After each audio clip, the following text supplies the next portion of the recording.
Hola a todos y bienvenidos a la apertura de Persona 5 Táctica para PlayStation 5.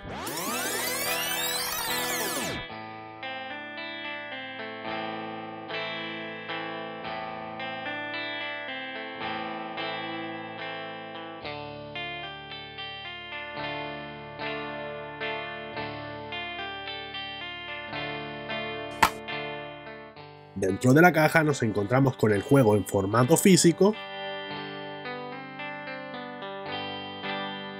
y una hoja con un código para descargar un DLC.